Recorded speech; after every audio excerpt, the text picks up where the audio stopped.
What's going on, y'all? It's your boy Bless. This is the M.O.T podcast. We're on location right now.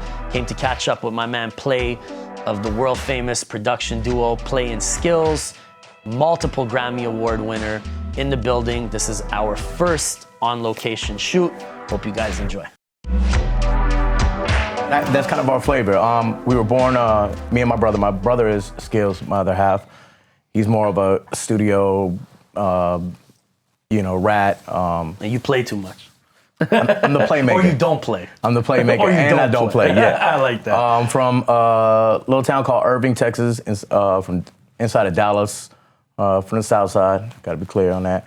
Yeah, man, and we started off as DJs, doing the house party thing, leading into the big nightclubs and throwing our own parties, throwing our own raves. This is before they were called electronic festival, they were like underground raves. And I know Texas was really at the forefront in the States of those like after-hour underground parties early. We were part of that. I remember one of my first DJ sets started like 5 in the morning. My set was like 5 to 7. And I was still in high school. I was a senior. My brother was a junior. So we played our set, went straight to school. Story of my life. Yeah, there it is, man. And we played a little bit of everything, like hard house, drum and bass, jungle, mixed into like hip hop. And this is vinyl days, man. This is Technique 1200s. This is when you have to have skill to be able to. This is bring your needle. Your needle gets fucked up. You better take it out and lick the thing, get it back on. And you gotta have 2-3 homies to carry that recycling bin crate. Yeah, man. So we come from that era, that golden era of DJing, which led us into producing and really taught us the art of like chopping up samples, because we had to use the MPC, and we actually had to go to a record shop and shop for, man, my Saturdays would be 7 to 8 hours in a record shop, piling records, bringing them to the listening station, finding which one, because I didn't have no money to buy, so I had to make sure I was buying the right one to find the right sample space. Of course. And then, we started producing records, and my first passion was hip hop and all the genres that we were doing. We grew up in a really Latin household, but outside, as soon as I walked out, it was like all black neighborhood. So I was engulfed in the African American culture with the hip hop and basketball. Yeah. Although my father was a professional soccer player. Oh wow. Yeah. So I don't know, man. It was like this crazy Eclectic mix, man. Background. Absolutely. What kind of shit did you first start chopping up and looping? Was it like jazz? Was it like James Brown soul? Was it like more New York kind of shit? Yeah, absolutely. You know what I'm saying? Like Primo was like inspiration. Primo's my big brother, man. Yeah. Shout out to Primo. Yeah, man. I used to listen to like these Cornerstone mixtapes with the DJs cutting it up and Cornerstone. Yeah. I mean, I know like right now we're having our run in this electro Latin thing that we're doing, and it's still urban based. But I mean, we are hip hop heads, man. Oh, I did my research. That's why I kind of bring this up. I have to clarify that sometimes. Sometimes people don't know. I definitely saw that you kind of guys started as producer DJs, but heavily hip hop guys. For sure. And then I guess naturally you transitioned into when Latin exploded. Yeah. Just because you have that in your blood and in your culture. I guess it was an easy transition for you guys. Yeah, a little bit of history. 2003 was our first platinum record we produced. A guy by the name of Lil Flip, who's a Texas hip hop legend, gave us our first break. My homie Arsonist at Heatmakers has a couple plaques there. Yeah, he produced on You Gotta Feel Me, the same album we did together. Shout out Arsonist, shout What's out up, man? He's dope. Heatmakers is fucking sick, by the way. And they were the kings of speaking of chopping up, like those samples. I don't know how the hell they. That's the school we come from. Too. Absolutely, man. I'm happy to say I'm engulfed in that, and I'm inspired, and it goes into what I'm doing as well. Of course. But yeah, 2003 and then 2005, Texas hip hop blew up with this whole Swisher House, Screwed and Chopped sound with Mike Jones, Paul Wall, and then Camillionaire, which we did Riding Dirty. We produced and co-wrote that. It was our first #1 record, Billboard Hot 100, first real check. I was able to get out the hood, buy something nice, you know what I'm saying? So, it was a It's funny, moment. When he had that record and you guys won the Grammy that year, I think it was 2007. So the first time I met Camillionaire, he came to do your single at a bar mitzvah. Full circle, man. Fucking very random. Probably one of my most random things. We were talking about that on the drive up here and shit. Wow. Yeah. Cam, we have a lot of history. Even on our come up, we produce a lot of the underground. This is Screw and Chop era of hip hop for us, where Mike Jones, like DJ the underground Screw. mixtapes. We sold mixtapes at every little mom and pop store all through Texas, $8 a pop, and everybody got pretty good money off of that. You guys, I feel, were very strong in Texas on the independent movement. You guys were early on being self-sufficient and really having a sustainable kind of like boutique business model. Absolutely, had to. I mean, again, I knew it cost $1.29 to press a CD, shrink wrap sent to me. I put it in a box. We'd hop in our little Suburban that was wrapped with our faces on it, of course, and we'd ride down 45 with the rims. With the rims, and and we'd stop at every little store in San Antonio and Austin and Tyler, Texas, and Texarkana, all these little towns that people would not pay attention to, but they all had mom and pop stores. We drop off our CD, they'd buy 30, 40 pieces. That was our dope. You know what I'm saying? That was like a safe way of hustling. But we were very, you're right. It was our boutique style. And to this day, it carries over into our business because we're self-sufficient at everything because we knew how to do it. Well, you guys also built a really solid foundation. See, all those cats that took those mixtapes, when you win a Grammy and when you work with somebody, huge like Yankee, they go back and do the knowledge and they're like, okay, these cats are serious. Right. They didn't just fall into this. Yeah. It's important to do that groundwork. Absolutely. That's where you buy respect, so to say. Even though it was earned, not, monetarily bought, but we earned that through, these drives and these and just putting out just content and then being really smart about how we did it. Collaborating with artists that people wouldn't think we would collaborate with, from the Slim Thugs to the legendary Scarface to everything in between that. Mind you, we're two Latinos. It's very odd for us to be doing what we were doing. But again, hip hop was in our blood. That's how we grew up. And that turned into, this whole,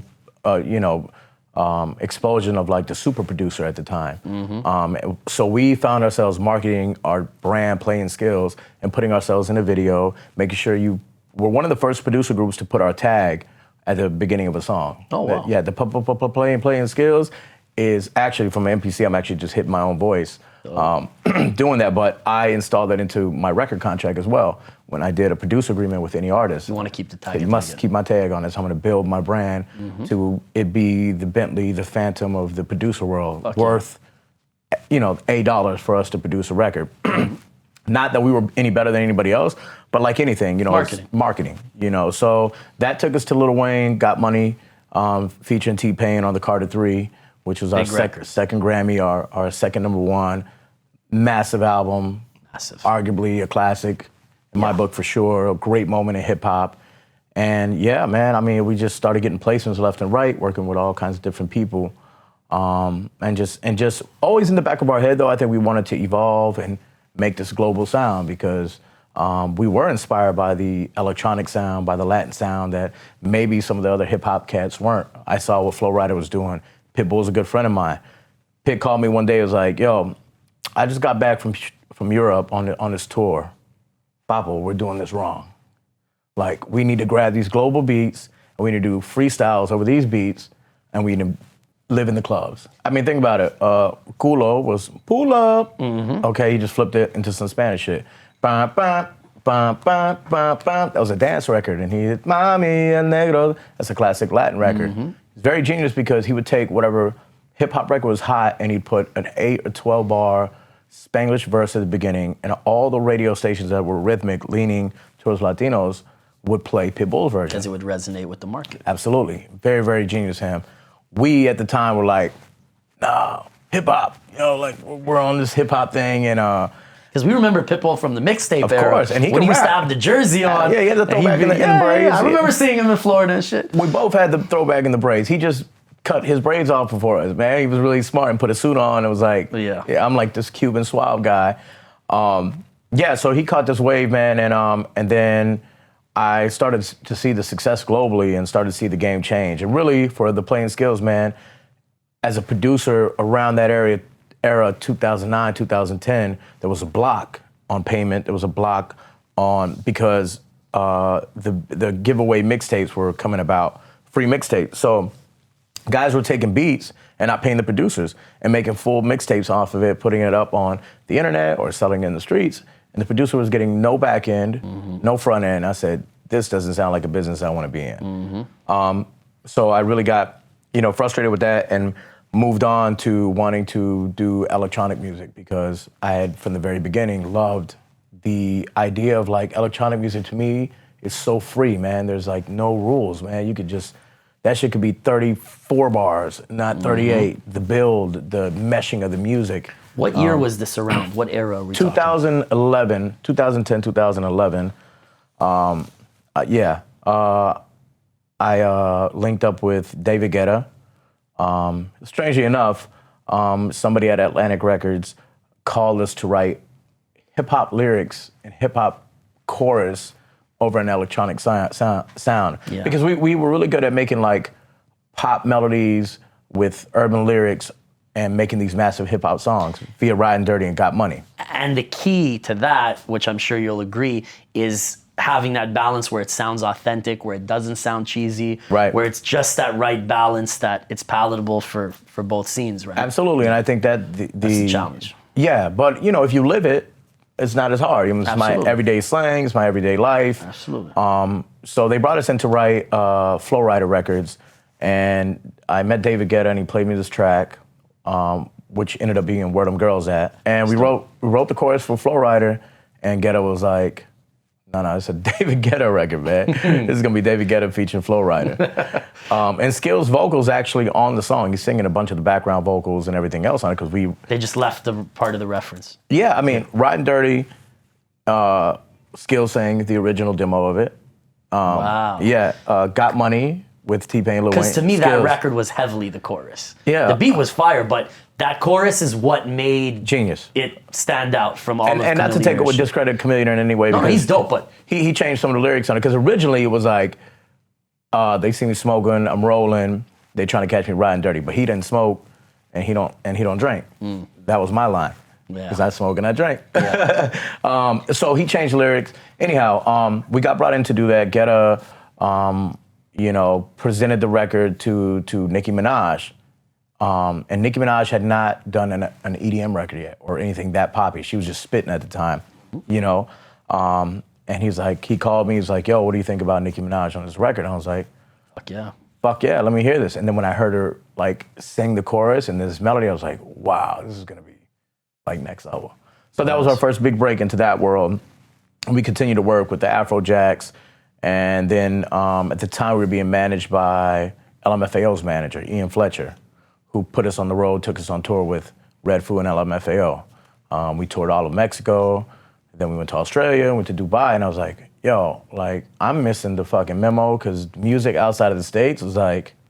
Especially those years. Yes. The electronic shit was so... That was the peak. Yeah. LMFAO had one of the biggest songs of all time with a party rock anthem, and then I watched them really, they taught me how to entertain on stage. Like, Red Foo is a walking genius and so underestimated because you may see the zebra suit, big afro and the glasses and think, well, this is like, a circus event, shall I say. But no, man, first of all, this is Berry Gordy's son, Mr. Motown's son, genius, can play instruments, can listen to a record and call the note out, can produce, can write, can DJ. So he was very, very smart about how he did it. He just figured out, he's like, yo, man, like, I want to rap over electronic beats. That's going to be our thing. That's going to be LMFAO, and I'm half black and white, so zebra thing was the print, the whole nine. But they had dancers on stage. I had never seen a rap act like that massive. Maybe MC Hammer, but, Black Eyed Peas at the time were killing Black Eyed Peas, of course, yeah. So Will.i.am's another musical genius. Of course, I work with Will as well, and that's what I'm saying. Is like, I think that sometimes the music community looks at somebody and says, well, they tag you with this pop fucking label, and they think, but dude, Will.i.am can rap as good as anybody else. Oh, he's done stuff for Common and for Game and Nas. I think people forget that, bro. You know what I'm saying? Like the shit he did for Nas is fucking, bro, that shit was so hard, bro. Amazing. But for his group, he wanted to do, this stuff. And then what they did was like so genius with Such Fergie. a talented writer. Yeah, shout out Will, man. Really dope, man. And yeah, man, we I just got exposed to global sounds, man, and I found myself wanting to challenge the Play-N-Skillz sound and take it global and rebranding ourselves too, man. We're 15 years in the game. Had we just stayed with the original sound that we were doing and what was going on, it might have faded away. We might have been like, oh, those guys had, you know. And I feel like you coming from that traditional hip hop background really gave you a leg up on a lot of younger cats who were only trying to do the electronic stuff. Absolutely. Because you have depth to what you're doing. You have that, you know, that Yeah, background. yeah. I mean, all those guys are actually inspired by hip hop, I think. I think from Carnage to Marshmallow. I worked with Marshmallow before he changed his name to Marshmallow. We did. But were they on the MPC chopping up loops? No. They were drawing with their paint brushes on the mouse, Fruity Loops thing. I tell people like the kick drum on an MPC is like none other, man. You can't get that in Logic, man. You can't get that in Fruity Loops. You just can't. I don't give a fuck. I mean, my thing with the EDM guys when they try to do the trap stuff or the hip hop stuff is like, man, your 808 is way too fucking clean, man. It's like, that's not gonna rattle the motherfucking trunk. And you're not gonna understand that because you've never been in a car where the fucking speakers are making the fucking trunk rattle, man. Yeah. I get it, and it's clean and it's good. Sometimes it does. It's not supposed to be clean. No, man. Sometimes it's supposed to be dirty. It might be a little off, man. And like the 808 might shake a little too far, and they may cut the 808 towards like just no. Let the 808 go so this shit can just rattle the motherfucking trunk, man. I feel you. So we come from that era, man. But I've been able to evolve. My brother's really a genius with, new sounds and doing all that, and we've been really smart to be able to take it to where we're at now. About 2015, I met Daddy Yankee through a mutual DJ friend of ours, DJ Chris Styles. He called me and said that Daddy Yankee was looking for like American records, English records. And I said, dope. Now, mind you, Latin music was not where it's at now. Of course. It's always been popular in Latin America and Miami and the Caribbean, but not globally like it is now. And Yankee, we hooked up in Miami and I played him these vibes. And he's actually hip hop too, man. Like, of course. You know what I'm saying? But I think like people don't, you might hear some of his stuff and, because he does everything from merengues to fucking, the traditional reggaeton. And he can rap, by the way, because he can really, really rap. I know I was telling your boy off camera that one of my best friends was a producer named Moss from Orlando, Florida. He took me under his wing when I was a kid, and he was best friends with Tempo from Puerto Rico. Legend. So I grew up with these guys, and they were early on the reggaeton. In fact, it wasn't even reggaeton really yet. It was just Latin hip hop. They were just rapping over, beats in Spanish. This was Tego Calderon, Mexicano, R.I.P. Mexicano. And so I used to go out to Florida and chill with these guys. And then when Tempo, he caught his case, Yankee was actually the one who was, helping him out. And I think he ended up signing him. So I met these guys early, and they were all on some hip hop shit originally. 100%, man. 100. And like, because I see like these top 50 lists, I'm like, I think that some of the Latin guys get left out, the MCs. And I mean, because like I've heard Yankee freestyle, I've heard him write the lyrics. I mean, he's bar for bar with a lot of these guys. And if you really knew what he was saying, then you'd be like, you'd really appreciate. Yeah. And me being Latino, I can understand both sides of it. Sure. And I can understand his cadence, his flow. Yeah. He's on some... He comes from our school where you had to be this level of talent. Absolutely. To be calling yourself that. But I always try to tell people, especially on camera, so that they'll know, like, no, like, do your research. Like, Daddy Yankee can rap. Yeah. I know he makes these massive global records, and, like, they feel so good, and they're dancing, and, the whole nine, but he's hip-hop, man. 1,000%. Yeah, so that took us into, like, working, man, and, we cut a couple of records. We actually put a record out with him, No Es Ilegal, which was our first Spanish record, got us our deal at Sony Latin, and I started learning the game there, but I was watching the game shift. I was like, wait a minute, like, because reggaeton was now growing into like just the old traditional reggaeton drum loop and sound into like put hip hop in it, R&B chords, electronic vibes. And I was like, no, this is gonna be very, very interesting. The evolution of it. And I wanna be on the front end doing this. And I was already in love with electronic music. I come from a hip hop background and I'm Latino. This makes all the sense in the world. Yeah. So yeah, we started on that, man, and it just came in time, and so Yankee was really your first major cosign, 100% push into the absolutely. Daddy Yankee, without him, I don't think we'd be where we were at in our career and in our space. You also work with, is it Sony Publishing, Sony Latin Publishing? Yeah. Speak to me about that. Yeah, I have a publishing deal at Sony ATV Music Publishing, which I've had for almost 15 years. Big John Platt Tubby Holiday signed me very, very early on. And I've been fortunate enough to be able to place enough records. And I say that for the people that know about this stuff. Like, when you sign a publishing deal, you're committed to placing X amount of songs. Now, to fulfill your contract. To fulfill your contract, right. And that's how you get paid. You get your advances and the whole nine. Now, the model of the music business has changed so many times in between that time. So my contract has been changed. Speak on that, because I've heard a lot of interesting stories about guys like Dr. Luke, where the placement criteria changes from contract to contract, where it has to be not just a placement, but a single. And has to be a single with a certain amount of performing stats to count as a record. So you could be signed for 5 years or 30 years, depending on or how your entire career. Yeah. You know, it can be fortunate. I think it's more on the unfortunate side, and I'm an advocate for like fighting against that, man. I hate those type of deals. And we were able to restructure with our recent success, thank God. But my first contract we signed, me and my brother, I signed a 20-song deal in 2004. So 20 songs, to make this clear, a producer may get 50% on a record. On a great day, right? That's standard. And that's changed as well, 50%. So I really would need 40 songs to be placed on a major record company that comes out on an album on a release.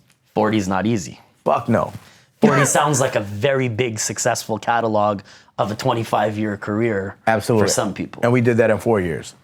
You know, kudos to you, man. Yeah. Because we worked. But it's not easy. No. We're very, very, very blessed.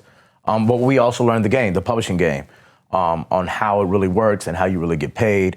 Because we didn't have mom or dad to help us out. We didn't have a mentor. We just kind of like slid along and did that. My first entertainment lawyer, he always said, in the beginning of every contract, you walk into it knowing you're going to get fucked. However, if it goes well for you, you renegotiate, it's standard, nobody takes it personally. So, you know, that's the name of the game. I think it's a show and prove thing. That's it. No different than a you pay your dues and then you say, rookie athlete that comes in with the standard rookie contract, and then if you're making money, they're happy to. They expect to renegotiate. Yeah. Can I ask you, that brings me to something that I'm very curious about, that I think a lot of people are in the dark about, you know, upcoming producers, cats that want to be in this business. A major placement. Okay, when we're talking about a pretty successful record, be it a Getter record, be it a Yankee record, what kind of numbers are we talking for an up-and-coming producer? I'm not talking about your specific contract, but what kind of numbers when you have a major placement? Whether we're talking Spotify, whether we're talking about, you know, the publishing that you're owed, what are you looking at gross? And walk us through the breakdown of there's management, there's lawyer, you know, all that kind of stuff. Yeah. I mean, I'll throw some legit numbers out there. I can proudly stand by that because I know what it is. You know what I'm saying? I just like to ask the person. Yeah, no, and I like to share this because I want producers to be realistic about what it really is. In 2004, we signed our first publishing deal for $450,000 on the 20 songs, which is 40 songs. But back then, I had a lawyer who took 5%. That's right. Off the top. Business manager. I had a business manager, another 5%. I had 2 other partners in my production company. So my take might have been like 50 grand on it before taxes.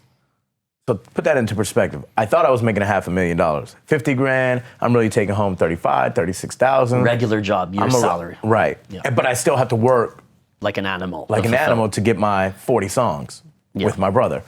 So, I mean, that was the most money I ever made. And I was like, man, what I tell all the up-and-coming producers and young guys, like, no, man, use that first check to straighten your life out and to set yourself up to make the money to be able to really, really do it. Like, because how often do you get $40,000 in your account? You know what I'm saying? And you're really, this is a career-defining moment where you're now going to have an opportunity. Right. So the 50 grand is really a thank you. Now it's time to really work and really make it. So I think that people should like get off like, you know, if it's your first goal, like get enough money to where you can comfortably do this as a full-time job, a full year, 18 months, pay your fucking rent off, pay your taxes. And dedicate 100% of yourself. And then if you turn that around, now you're gonna get the payoff where you could go and really do whatever you like to do. I love that you said that. Yeah, so that was that. You know, now as the years progressed and we got more success, first major placement? What kind of money are we talking On the back about? end, ASCAP publishing, I was probably getting 6-figure checks after like a period, because there's like a grace period of maybe like 12 to 18 months before you receive your actual first check from your hit record. So if your song comes out January 3rd, you probably won't receive payment till the following full year, the real payment. Yeah. And man, we were getting, I mean, just on my end, Play-N-Skillz, probably $90,000 to $120,000 every 3 months on my. That's with your publishing. That's my publishing. And then royalties. Upfront, you have a fee, obviously.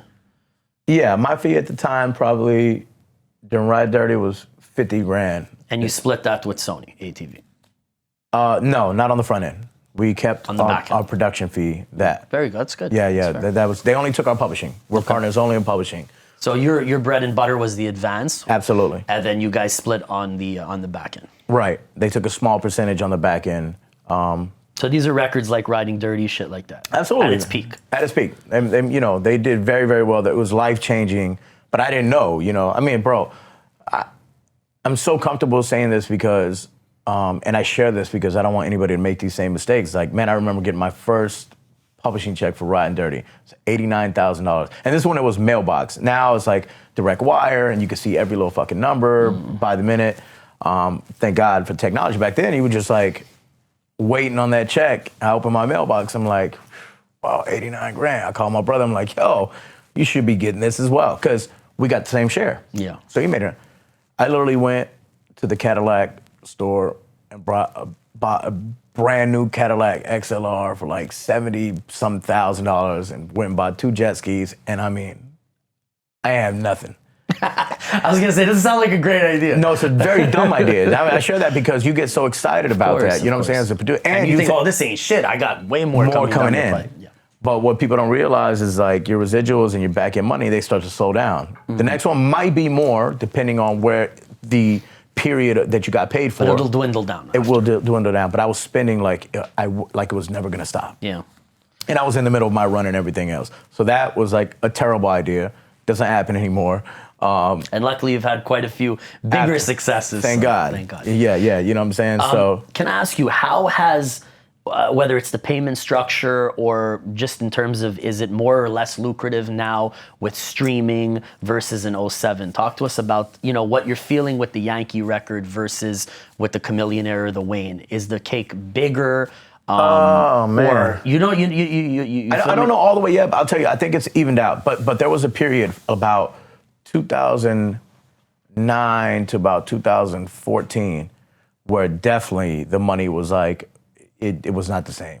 Yeah. I mean, like, I think we caught like 2004, 2005, 2006, I mean, Scott Storch, the Neptunes, $100,000 up front, you know. I guess they were charging that because they were getting fucked on the back end. Of course, of course.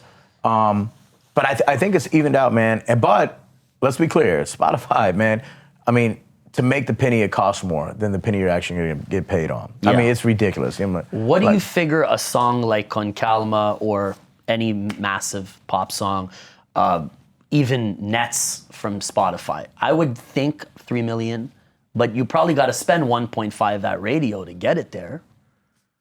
You know what the thing about Con Calma was that was very special, man? It was a very organic song. I'm sure they spent the money. I don't know the exact business of what Yankee and them spent, but because of streaming and because of YouTube and because of Instagram and all this stuff, like, I mean, we got free marketing out of it, man. People were making dance videos. Everybody's playing it. It went viral. It went like viral for sure. So that was, you know, that's a different type of song to compare that to. But it's definitely in the millions if you get a hit song. And we were able to restructure our publishing deal, and now we're back in control. It's amazing. You know, and that's really happy that's the whole thing about producers and artists. What I tell everybody is like, you might have 3 or 4 years where, you know, the playing field is not the same, and you got to regroup and rebrand and get with the times. But you can definitely come back. We've done it 2 or 3 times in our career where we never went ice cold, but staying at the top and staying hot. It's a wave. Life's a wave. Life's a cycle. That's any producer. Up and down. It can happen to any artist, actor, actress. You know, in the entertainment world, you know, they chew us up and they spit us out whenever they feel like it. It's just the way it is. The name of the game is longevity. Absolutely. You want to be doing this for and the you got to long stay safe, you know. I always tell people, you know, like as much as we want to speak out and do certain things, like remember that,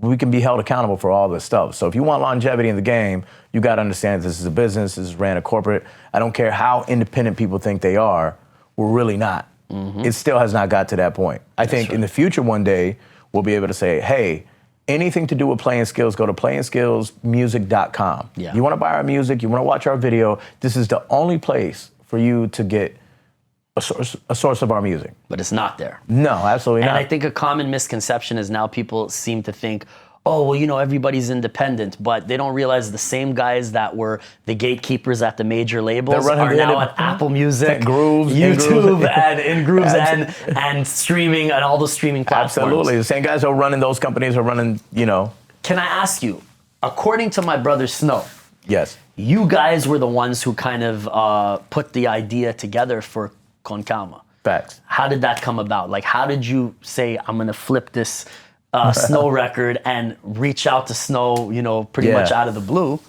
Man, that is a life-changing story, man, because, and I'll say this, every hit record that we've had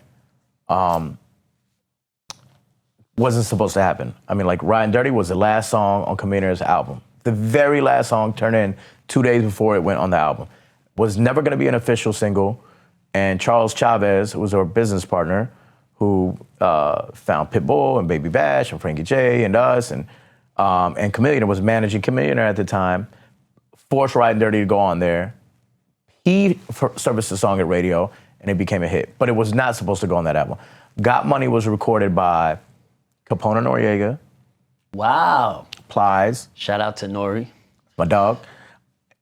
I got to say the story too, man. I had to call Nori and tell him this. Because Nori was excited about Got Money. He was like, and T-Pain's smoking hot this time. Super hot. And Nori's like, I got a T-Pain record. And Capone's snapping on the song.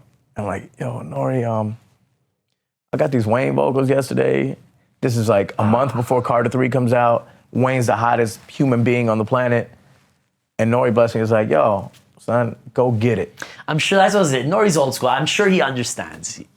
Unbelievable. First of all, Nori's one of my favorite rappers. Yeah. So for me and him to have that type of dialogue was amazing. But then I had to like tell one of my favorite rappers, like, I gotta take the song from you, man. And again, so that happened by default. Pitbull actually recorded Got Money, and TVT would not clear Pitbull with T-Pain.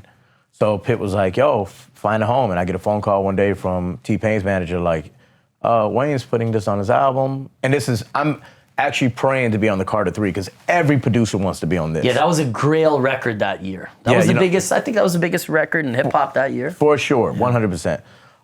So that happened, and all my hit records kind of just, we stumbled across, man. I think sometimes we go in as producer rappers like, yo, this is it. No, man, you gotta let fate, kind of hell of a fucking journey. Yeah, man, and I stand by like fate over faith in a crazy way, because sometimes I think like we let faith overtake us into thinking that, it's gonna happen. Bro, it's already gonna happen, whatever it's gonna be. You gotta kind of let it take its course. You gotta do the things you gotta do, but there's only so much praying that you could do without you actually putting in the work for your fate to actually happen. You know what I'm saying? If I'm just sitting in this room praying and, having all the faith in the world that God is gonna look after me, I still gotta do my job. He's gonna do his job. And with all these records, fate definitely kicked in. So fate over faith? For me. And feeling over perfection. For sure. When it comes to making these shits. 100%.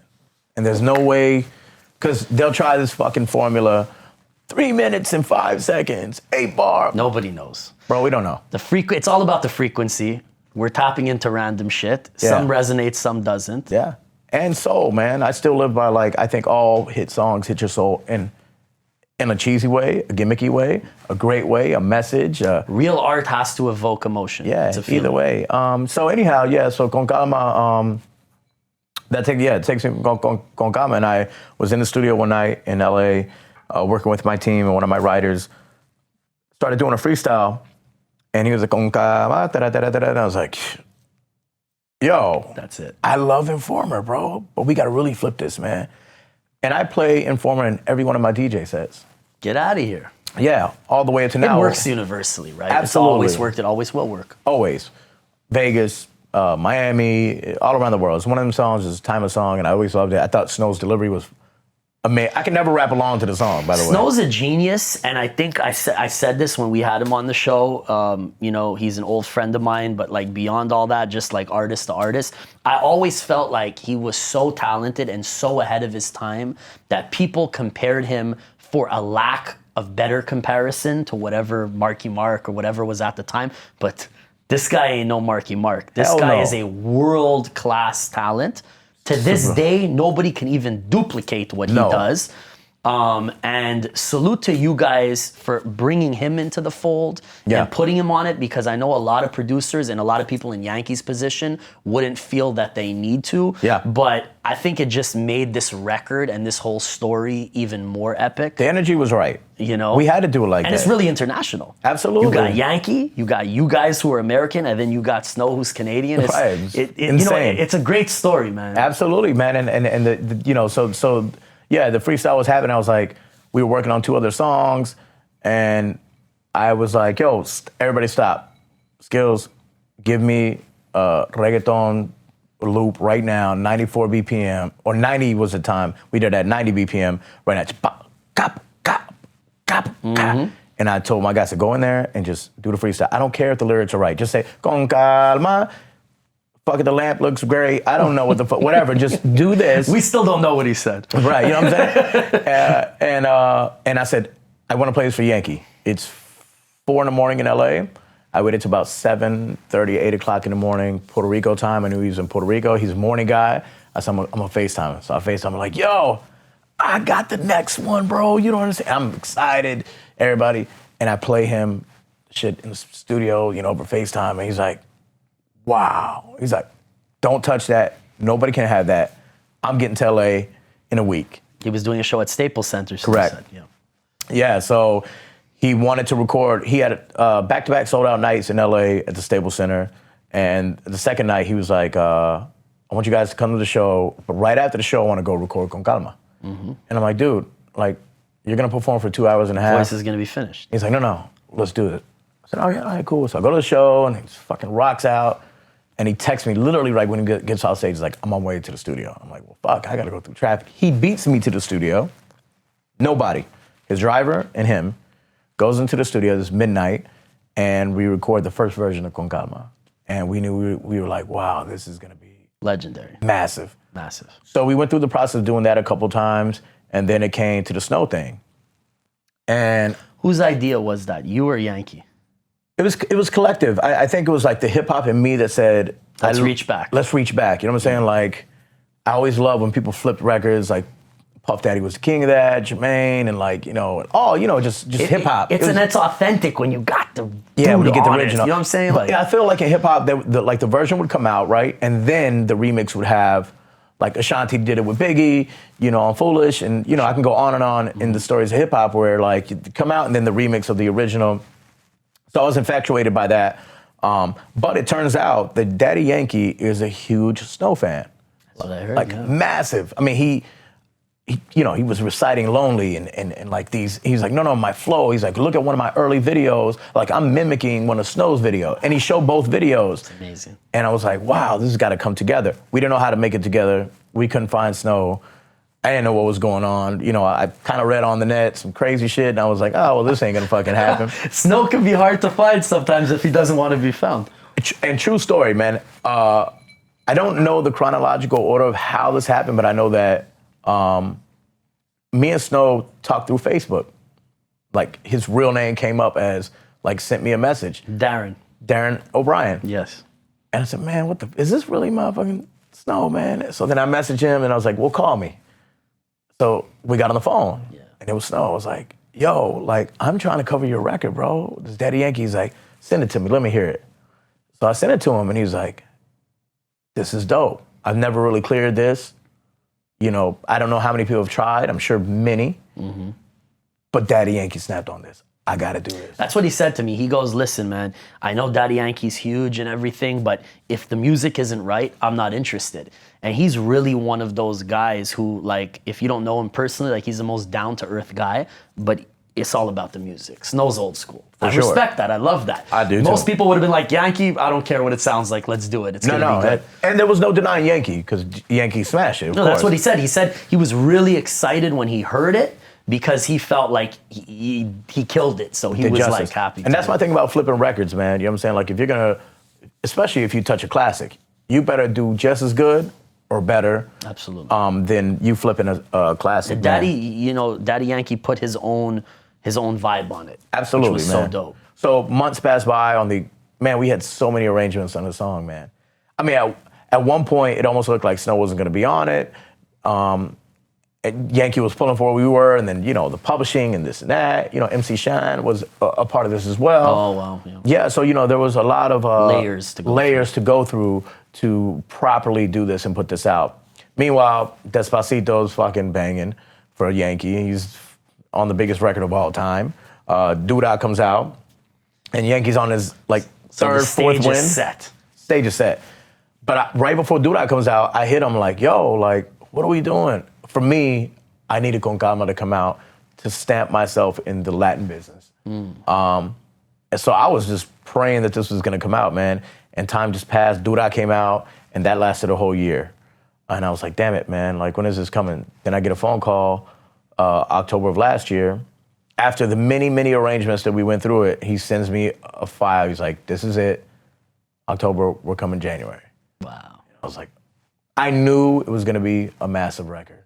I just knew in my heart that it was gonna be just one of those special records. I was so happy that Snow was a part of it. I felt like musically we did justice to it. We brought a new vibe. The arrangement was perfect. Man, and here we are, man. Number one, 14 weeks straight. You did a great job, man. 1 billion plus views, 1 billion streams, a life changer for everybody. I'm so happy for Snow. I'm sure that it's doing wonders for him. Absolutely. And I'm happy that he's a part of it. He wasn't just he got to perform with Yankee, in Canada. That's some ill shit, man. And if it's meant to be, it's meant to be. Because sometimes, I think people try to force, success, man. Or just the timing's off. Yeah. Or you might have to shift, who and what you are in the business. And that's okay, too. You know what I'm saying? I saw Pharrell talking to actually a fellow Canadian, Nardwar. I don't know if you've seen this is a really crazy interview. Crazy dude, yeah. And he asked Pharrell about Teddy Riley, another musical genius. Yeah. And he said, at the time, I guess Teddy Riley's studio had burnt down in Virginia and there was all kinds of drama. And he asked Pharrell, and Pharrell said the fucking most simple, amazing shit. He said, talent will always find a home. Talent never dies for me. Just a matter of timing. 100. If you're really talented, it will come one way or another. You just got to stick at it. And, the unfortunate part is we're still human beings. We still got a government name, with a fucking ID or a passport number, and life goes on away from your, this superhuman being that you make yourself up to be. Yeah. So life can kick your ass in between that, and juggling that for you to stay on course. And the come up is big, and the come down is steep sometimes, right? I think it's harder. It is. Because, you know what I'm saying? To go back to being a normal person when you've tasted all of this. Yeah, and then you live a certain way, and then you have to, that right there is there's no school for that. You know Can I ask you a question? Biggest win in relation to your career, and biggest regret so far in relation to your career? Ooh, biggest win. I think the biggest win for me is doing this with my brother, my blood brother, because the journey has been together from day one, from literally in our 1-bedroom apartment with mom and dad, no musical background. We better make this shit happen, or we're just gonna live in these Section 8 apartments the rest of our lives. I know the feeling. You know what I'm saying? So there's not one particular moment. I think the entire ride together with him has been amazing. I think the biggest regret is trying to do it with my friends and family. I say that because it just doesn't mix, man. When I got on, I was like, I'm gonna put my block on, I'm gonna put the homie on. Yo, you gonna be the DJ. Yo, you gonna be the road manager. Yo, you gonna be the assistant. He can't spell. He can't write an email. Unfortunately, you know what I'm saying? I mean, it's just great people, but... Let alone being as committed as you are. Absolutely. You know what I'm saying? So I had to learn to do that. And Filter. if I could go back and just be like, no, let's just be friends. Let's find another business for us to do together. Let me invest into something else with you guys. Something that they're great at. Yeah, you know what I'm saying? Whatever it may be. Fucking restaurant, whatever. Right, you know what I'm saying? Like, let's do a barbershop. Let's do a clothing store. Let's do whatever the case. But I try to force them into the music because I wanted them to be a part of what I was doing. But they're not going to be as passionate as me. You know what I'm saying? Like, even the flight for me to come here to the show was because of passion. You know what I'm saying? Like, no, because really, I'm coming from the Bahamas. Like, it's through a storm and coming here. That, yeah. You got to love what you're doing. You know what I'm saying? And you got to have a mission. You know what I'm saying? Like, I want to add to our legacy. You know what I'm saying? And just for the people who don't understand, when we're talking about passion and determination and just going above and beyond because it's just who you are, like, people don't realize, like, in order for us to even make this conversation happen, we're texting each other at 2 a.m, going back and forth, yo, what's up, bro, blah, blah, blah, because he's passionate about it and we're passionate about it. Yeah, you guys drove all the way here, you know, from a ways out. And it was a pleasure because I could tell you're a like-minded cat. Right. And, you know, I that's rare in the business, you know, and those are, I think, the people who have longevity versus just fall into a sweet position and then fall out of it. Yeah, you know, and staying humble across. Man, I was just having a conversation with my team on the way here because we got asked to go to work with a particular artist, and this artist shit on us really bad. But maybe a year ago. Now the tables have turned. Of course. And I'm in this situation, like the ego, the street, the background of me wants to be like, no. And then the business mind kicks in and goes, no, humble yourself, my man, and continue winning. And continue to go. And continue to go, because at the end of the day, this person is not gonna sit at my Thanksgiving table with my family. Yeah, another bit of advice I would give somebody is, like, you know what I'm saying, like, it's really not personal. I'm telling you, some of the same guys that, you know, told us fuck off, or we told them fuck off, we'll get a check together now. And why not? And I wish that I wouldn't have went through that whole motion. So we're a lot more seasoned when it comes to that. We learn how to deal with.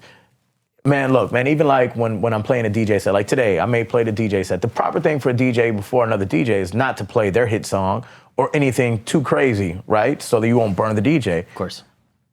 I find myself being in a nightclub sometimes and the DJ is just running through every hit 5 minutes before I get on. I'm like, fuck, man, like, what am I gonna play? Yeah, that's disrespectful. You know what I'm saying? Like, you're going for the easy win to try and, but you know? There's two sides to that. Now this guy is playing a stage in a moment, probably about 12:15, 12:30 before we go on, that he probably doesn't get a crowd, an audience this big, and he wants to go in. And for him, so I told myself differently. Reverse psychology was, no, I'm gonna play the same song. I'm just gonna play it a different way. You know, my chant. And you you just show the difference between Absolutely. what you do and you know what I'm saying? Because we used to have like a list of do not play. And I was like, bro, like, is he gonna play like, you know, like mid-2000s? Somebody's probably playing Con Calma right now. Absolutely. As we're having this conversation. It just happened to me at a big festival. Like, the DJ right before we come on, I was like, are you fucking kidding me, bro? Like, you got to be an idiot. Yeah. Is what I'm thinking. And then I'm like, you know what, man? Like, it's a big record.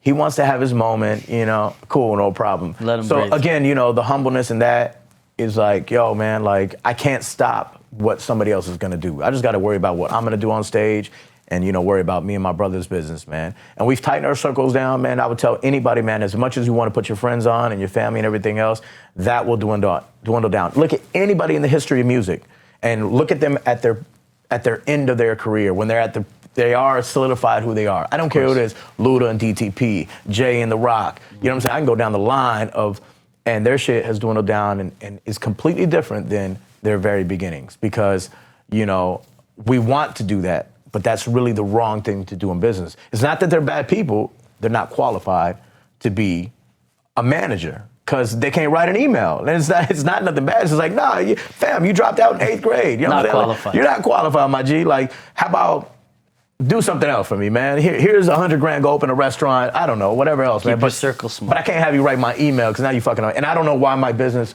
was going backwards. I'm thinking to my head like, bro, I don't understand. Why is this happening? You know, but I had the wrong people, you know, in this situation, and I lost friends because of that. Long life, childhood friends, because we tried to do that. So I always advise people, like, man, not to say it can't happen. There are LeBron James and his people and other people but these are also educated men. Yeah.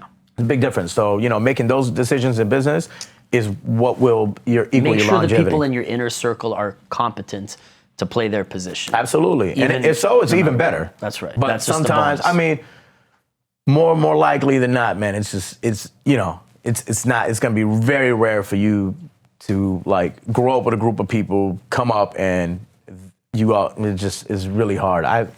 Speaking of humble beginnings, how did it feel being that kid from, the basement in Texas on the MPC to winning your first Grammy? To winning a Grammy, period. Surreal, I imagine. You know what's crazy is like the Grammys is like for people that don't know, it's a very long process away from what's aired on TV, fucking 5 hours. But then like the other nominations that are not televised probably start around 2 p.m. LA time, and the Grammys don't start till actually 6 p.m. Yeah, they give out a bunch of awards prior to. So we got there early, man, and the first Grammys, like again, we took all our friends and it was 10 of us on a red carpet. It's just ridiculous. Were you wearing long T-shirts and fitted caps that were too big? My blazer jacket was so damn big, bro. I still have it. It was so oversized. I was so big. I look back, I had a big old chain, and my jeans were big. The long chain. Big old play chain. It was like the press play button. It was when we had the big belt buckles. Yeah, absolutely. You guys loved that shit. Yeah, it was absolutely. You know what I'm saying? So I look back and I'm like, I didn't get it. I was happy that I was there with my friends. And we got there early, and the category was best collaboration, best hip hop collaboration, and Ludacris, Money Shaker, I forget the other ones, but we won. But it was very quiet in this auditorium, and they were like, "Winner is Riding Dirty." Camillionaire was Riding Dirty, and we like, bah! We started hugging each other. It was quiet. Everybody was looking at us crazy. It was like, "Fuck that." Yeah, we won, motherfucker. That's your moment, bro. I was like, yo, and at the Grammys, if you're a nominee or if you're a winner, they have a bar. In an open bar. I was like, wrong guys to bring to an open bar after winning a Grammy. Like, man, 2 years ago, I was walking in the projects, bro. Yeah. We annihilated that open bar. There was no more vodka left. And these Grammy after parties, you get litter than lit. Like, absolutely. lit that you want to network, but you can't because you're incoherent within an hour. And then, it's a place of achievement, shall I say. You're in a group, in a room full of the peers that you grew up with, your competition, you idolized, and it's just an arrival moment, man. So that first one was like, for life, was definitely, man, it was so, and I'm gonna share the story because it's so funny, man. We got on the red carpet, our publicist walks us, it's 10 of us, they don't even know who the fuck we are. First of all, we're just a producer group nominated for a song. We're not even the artists, we're just a producer group in it, right? But we're still part of the nomination, but we are smart enough to go and we're going to do media on the red carpet and be like, we're the producers of Riding Dirty, the co-writers. A lot of producers weren't doing that. Because it really was the record of the year. Absolutely. Beyond the Grammy, it was huge. For sure, you know what I'm saying? And we go do an interview with CNN, and I forget who exactly was the person interviewing us, but she was like, you guys excited? It's your first time? Like, yeah, we're nominated for Riding Dirty. Oh, that's amazing. I love that song. And she was like, are you excited for The Police tonight? And I was like, no, our record's Riding Dirty. Like, the message is we're not for that type of police. And she looked at me like, cool, I walk off. I go sit down. I'm lit from the goddamn thing. I sit down. Fucking Sting comes out. You're like, The Police. It's a band, The Police. I'm like, oh, fuck. And they start playing. And I'm like, wow, on CNN play. Really? Like, I was like, that is classic. Thank God social media wasn't that big yet. I'd still be a meme. The Police, I can see it now. But MySpace, I guess that's... Yeah, but again, I'm brand new. I'm not educated now. When I go to an award show, I play somewhere, I try to educate myself about where I am, what city I am. Like, man, I had to learn lingo, man, in California, when I'm in North California, the sureño, norteño, like I had to learn Politics big time. Yeah, you know what I'm saying? If you're a smart artist, you learn where you're standing, your location. Especially, I know Texas being so close to Mexico is really heavy on that. Absolutely, you gotta know how you're moving. You know what I'm saying? 100%. Or you'll catch yourself in I actually did a show in near the Bay in North California, and I had a 214 hat. That's when people were in their area codes. That's the area code in Dallas. Mm-hmm. That's 14. So up there, that's 14. It's like, no, we're 13.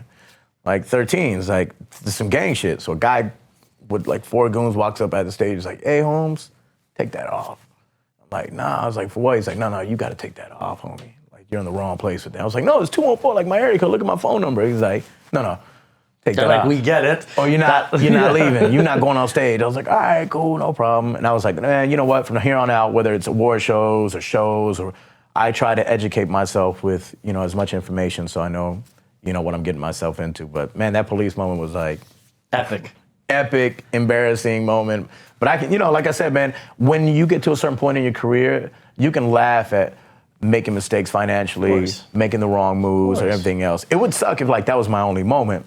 I'm like, oh, I ruined myself. Like, luckily you got to get back to the point. Absolutely. So the following year, you're back at the Grammys with Lil Wayne. Yeah, the Carter 3. This was different because now I knew how to move at the actual Grammys. And we took our pops with us this time. So it was just me, my dad, and Skillz. What a sick moment to be able to share with your father. Absolutely, man. And it's so crazy because the Carter 3, the whole album, had about 50 of us sitting in the middle of the Staples Center at the Grammy Awards, and it was all the producers and everybody involved. I mean, you name it. Literally, my dad's sitting here, David Banner's to the right of him, Snoop Dogg's to the left. Snoop's firing a damn joint at the Grammys. Pops is in the middle, David Banner's right here, and it's like everybody from the Carter 3. I was like, this is some ill-ass shit. Surreal moment, yeah. Surreal moment. And we won Hip Hop Album of the Year, but then Record of the Year was what everybody was after. I mean, that's like, that's the most prestigious award, Record of the Year. And I forget the name of the band that won. It was like a country folk band, I think. And when they announced their name, the entire place booed. And this whole section was like hip hop. The entire hip hop community got up, stormed the fuck out, pissed off. Wow. Because we lost, and we should have got Record of the Year. Yeah. No doubt about it. 100%. Grammys is notorious for the politics of keeping hip hop on the outer circle of all that shit. And there's a lot of politics people need to understand with the Grammys. Like, it's a committee at the end of the day. You know what I'm saying? Like, you got to sign up and be a part of it. You got to go be part of. You got to campaign. Sure. You got to go to these dinners. You got to, and the smart artists go and do all this stuff. They're a part of this thing. There's guys like Eminem who are the polar opposite. Absolutely, and I get it. I understand now as well. So there's a fine line. M can do that. Yeah. You know what I'm saying? M's fine. He's still going to be, I'm going to go to the dinners. I'm going to go play my, it's just levels, man. You know what I'm saying? To that. But I think it's getting better, man. You know what I'm saying? I see, And I feel like Latin music, I mean, this might be an interesting year for Latin music. It better be, man. Fingers crossed for you guys. Yeah. I read an article about Con Calma possibly being nominated at the actual Grammys. I feel like it should. Yeah. 1.2 billion views that you guys are at. Yeah, YouTube. It's the most viewed YouTube video of the year. On that alone, it should get a nod at least. Yeah. I would hope. I mean, but again, politics. Yeah, but I'm praying and again, I'm gonna let fate kind of do its thing. Of course, I got my faith, but it's gonna be what it's gonna be. And we've done everything we could do. It would be amazing, you know what I'm saying, for that, for Snow, for us. I would love to see that. And Yankee, man. But it's time for Latin music to get that type of recognition. It's coming, one way or another. The numbers are undeniable. I mean, the momentum's undeniable. Think about this. Despacito got robbed. That was for sure the most popular song in the damn world through, I think it was 2016, whatever it was. I mean, it broke every damn record you could think of, and it didn't win a fucking award at the Grammys. But it can only be denied for so long. Look how long it took hip-hop to get it. Exactly. I mean, I think we're in the same, that... You're right behind hip-hop inching in now. Right. I'm saying, like, it took a minute for people to understand the hip-hop culture, and it took OGs and people to just, from the Run DMCs to this and that, to push into it. We're kind of in that era now, you know what I'm saying, of all that, man. And there's amazing artists, the OG legendaries like Daddy Yankee and Wisin Yandel and Don Omar. And then you got like the young guys like Ozuna and Balvin and Bad Bunny. They got like this new, whole different Latin vibe. Like if you look at those guys, I actually was like on my gram today and I was like looking at some of these guys and I was like, yo, man, like they're tatted up, right? They're like so hip hop, you know what I'm saying? I got throwback jerseys, like it's like so hip hop. I remember when I was a Latin artist, right?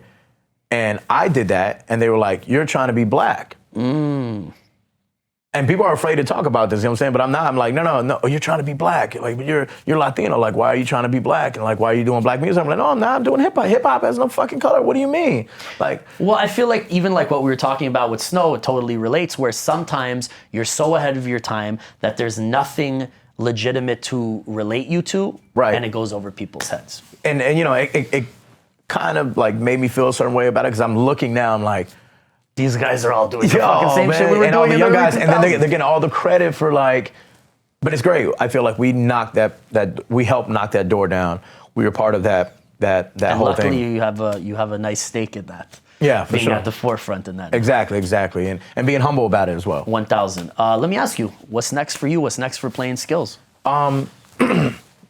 Lots of new collaborations. I've been in the studio with Yankee. Went back in like 2 weeks ago. Dope. In Puerto Rico, and we have some. Man, I wish I could speak, but he asked me not to. But like, there's a massive collaboration that's on the way that we got. We have a Play-N-Skillz, Zion and Lennox, and Daddy Yankee record that'll be coming out at the end of October. That's a super smash. It's a remake as well. It's a flip off of an old rock song into some Latin. It's a very, very interesting song, so I'm excited about that. I'm collabing with Steve Aoki and Willie William on like this EDM mambo type of sound that'll be coming out at the end of the year as well. Yeah, man, and then you know we're getting back into some hip hop stuff too, man. Like, you know what I'm saying? I've been working on.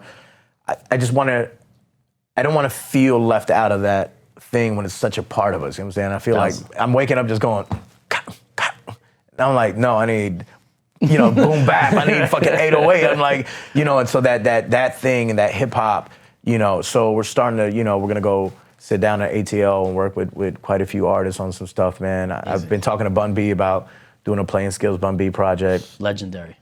And Scarface, who you mentioned you work with earlier, he's always been in my top 10. Man, that was an amazing, like that dude rapping was like, out of all the people I've ever worked with in the booth, that was like probably the illest shit, man. His presence is I was like, that voice comes on, is like, and again, it's so underappreciated with like the youth and people, like how quickly we forget. How do we leave Scarface in the top 10, man? Like, we should never, and even in the top 10 albums of all time, personally, Scarface the Fix. Absolutely, still to this day, man. A lot of people don't realize that was Mike Dean's big. And so let's be clear, Mike Dean and Travis Scott. Like, bingo. For the people that don't know, do the math. Yeah, you know what I'm saying? Like your favorite young rapper who's inspiring, you know, the biggest hip hop is being produced by Mike Dean, who did Scarface and Rap A Lot Records. That's right. How dope is that, man? And the Fix, I really feel like, was the pinnacle of just like it all came together. That sound is like, Mike Dean's just like, man. He's a genius. He's a fucking genius.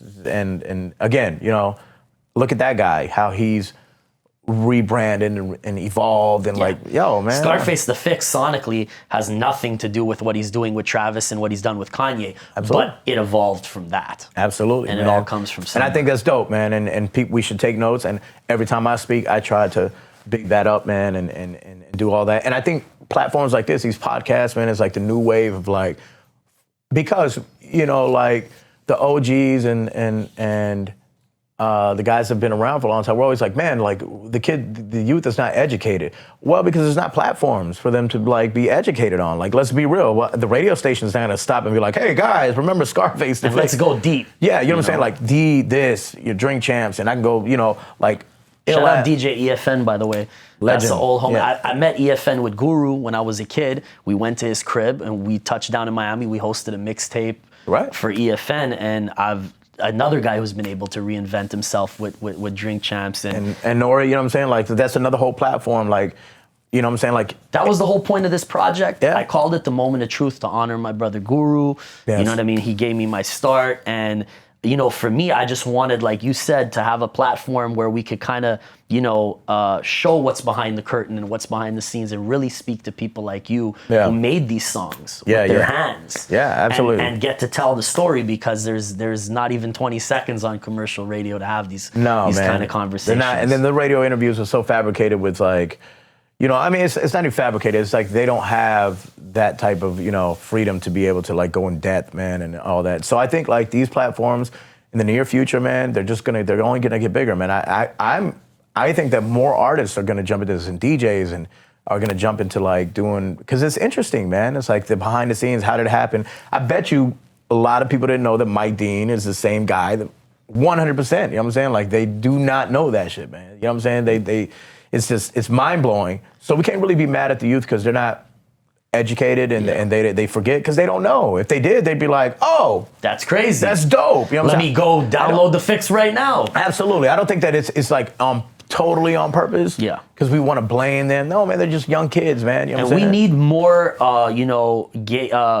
gatekeepers in hip hop to be like responsible about educating. Like 100%. This is the top 50 albums of all time. Like, if you're gonna call yourself hip hop, you're gonna be in this business, go do the research and make sure you understand these projects, and then take it wherever you want to take it. Yeah, you know? and you know, another comparison is like, well, that's with music, but like, I have a teenager son, right? And he loves basketball. And he's like, Steph Curry and LeBron. He's like, and very early on, I was like, no. Check Magic Johnson out. You want to talk about somebody who can pass? That's the illest. Michael Jordan. So I started to educate him, and he went back. And now he's like a 90s, like, you know, that's beautiful, head. Man. And he can tell you the 1994 finals of Reggie Miller, 9 points and like this and that. So he's really, really up on that. But his father educated him to be up on that, which will make him a smarter basketball player. Absolutely. Into that. But this is what I'm saying. I think like we got to start pumping out smarter artists and smarter producers now. Let's hope. You know what I'm saying? Let's hope. And I'm all for that, man. I'm excited of our evolution, man. We've taken on a role as creative directors at a music publishing where we're signing writers and producers. We're giving young guys or any guys that have dope stuff going on, giving them a platform to team up with us and get their music in front of people. Because that's like the hardest thing and frustrating thing, man. Find a lane and an outlet for your music. Man, I remember, just begging for the day that I could actually be in the studio with the artist. Like, even to this day, I hate when they're like, email me. I'm like, fuck that, man. You know why? Because so much, from an artist perspective, gets lost in the translation of you mapping the record out for the person you're pitching it to. Right. This is what I hear there. I know I might have not, executed that hook properly, but if I can relay it to you, you're gonna understand. Okay, yeah, I totally see it now. Bro, that and a fucking laptop, like the sound sucks, dude. You know what I'm saying? It's fucking.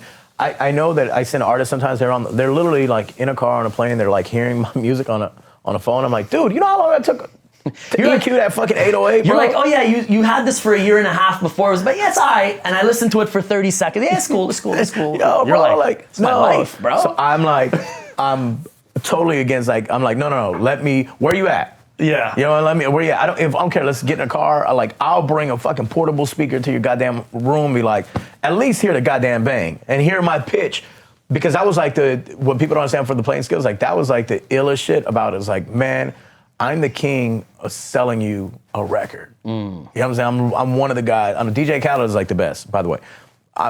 And I will, because I'll tell you why I think it's a hit record, right? Like this chorus is perfect for you. This is why it's gonna be what it's gonna be. Only 12 bars. Why? Because this and that. Because sometimes a producer will try to convince an artist, and the really good artists are gonna, okay, I'll listen to you, but why? Sell me on this. They gotta feel it. You know what I'm saying? They're gonna be excited about the record. Right, absolutely, man. I remember actually with Con Calma, moving the Como Te Llamas, baby, the intro, that was at the end of the song. That came after Snow's verse. And I was like, Yankee, this melody is too amazing. This is why. Well, I think a lot of people also don't realize, like, as a producer, that is such a huge part of what you do as being a real producer. There's a lot of beat makers, a lot of people who could make a dope ass beat, put a few chords on it, but to actually structure the song to make it a smash. It's a record producer. There you go. Record producer. And then Absolutely. I mean, look how the game has changed, man. You can lease a beat right now that's jamming for $25 on the net. That is mind-blowing to me. But what's the difference is they don't have records. Right. Well, you just grab the audio, a shitty MP3 file, and you throw it in your little setup that you have at home. And I mean, it's so crazy to me. They're like, take your $25, right? Take the shitty MP3 file, dump it into wherever they're gonna record their vocals on their computer, record it by themselves, right? Mix it themselves, throw it on SoundCloud, go on social media all day and ask everybody, please listen, please listen, please listen, please listen, please listen, until you have so many people that you just bug the fuck out of, right? And then you build and then something accidentally happens. Meanwhile, the art of like mixing the record, producing record, the sound is fucking completely lost. Totally lost. So that, I'll say this to everybody in the game. The good ones don't do that. Never. Travis Scott, Mike Dean, Big Sean, Drake, like hip-hop's finest, no, they take their time. Absolutely. There's 40 involved, there's whoever, all these amazing sound geniuses, right, that go in and sculpt this. That's why they're at the top of the realm. And then you got the other guys that do that. I had somebody tell me that kids today would rather be YouTube celebrities than Hollywood actors. Yes, my son is one of them. He told me, he's like, no. I'm like, And he had a whole plan. He's like, I'm gonna do this YouTube thing, and I can make blah, blah, blah, because this gamer, awesome. is doing it. Yeah.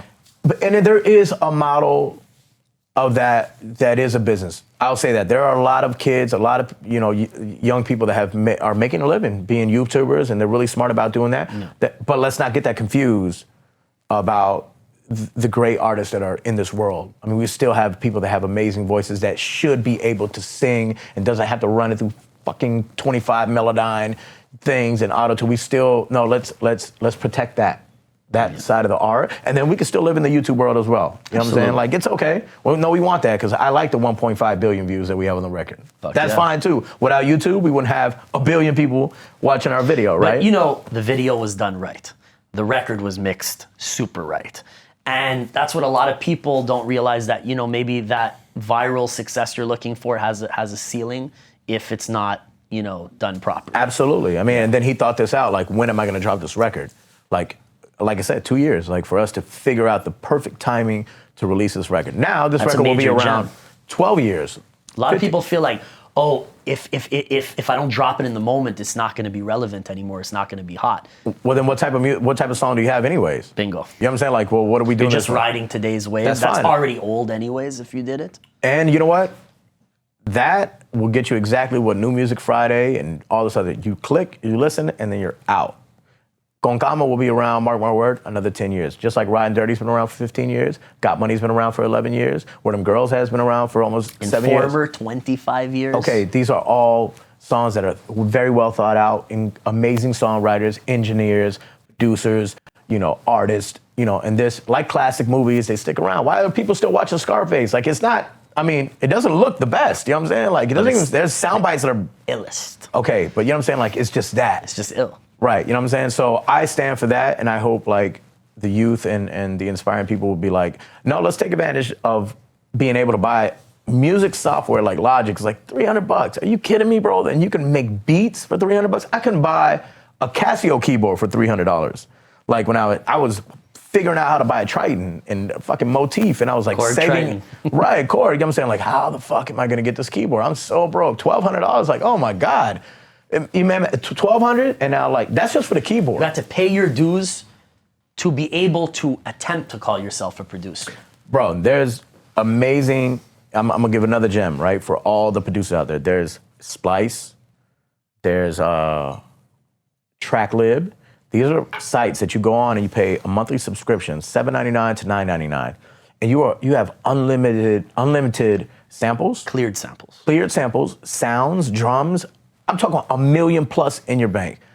Man, it would take me a whole Saturday for 8 hours to go find one clean kick from one vinyl that I paid $12.99 for an LP, $6.99 for a single. So I had to buy one piece of vinyl, right, for the price of what people are getting for 1 million sounds. It's unbelievable, the resources that are at your fingertips. Absolutely. So I empower that. You know what I'm saying? I'm with that. Let's do that. I use it. Look, I'm from the MPC days, but no, man, I get stuck. I'll go to all these little sites, man, and I'll find a vocal chop or a chord. I may come back and replay it so I can have mine, but I might be stuck in, my inspiration, but at least I can put something up on a track and be like, okay, I like the vibe. Now I'm gonna write the lyrics or write the song according to it. Now I'm gonna go have Skillz replay the progression however it fits to us. But we had that at our hands. No way, not even 10 years ago, man. You had to have, I mean, we had keyboards, man. We had to travel with a Triton, a motif,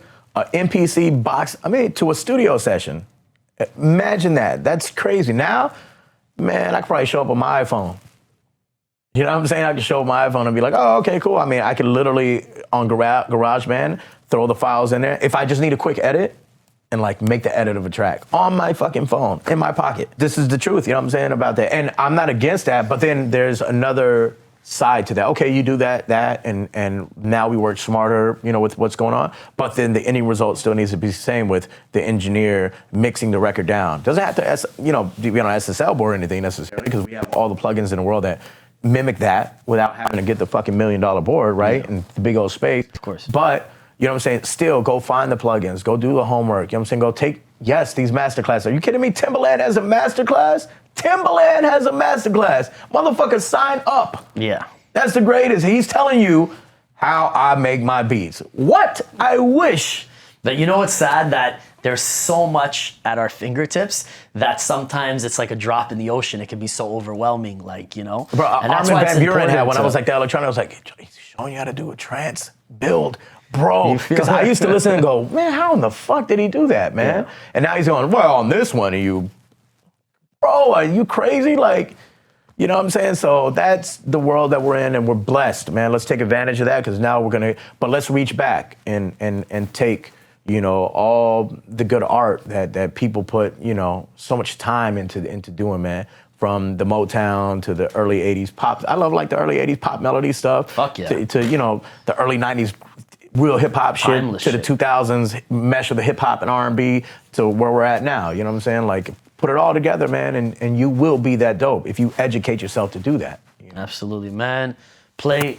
So good to finally connect with you, my yes, brother. My brother. Thank you for your contributions to the culture. Thank you. And continue winning, my brother, man. Thank you, man. Couldn't be happier for you guys. Next time you guys are in Montreal, we'd love to have you and your brother on. Yes. Thank you so much for being here. Yeah. My man Play-N-Skillz, producer extraordinaire, Grammy Award winner in the building. Yes. I am your host, Bless, the M.O.T. podcast. Peace.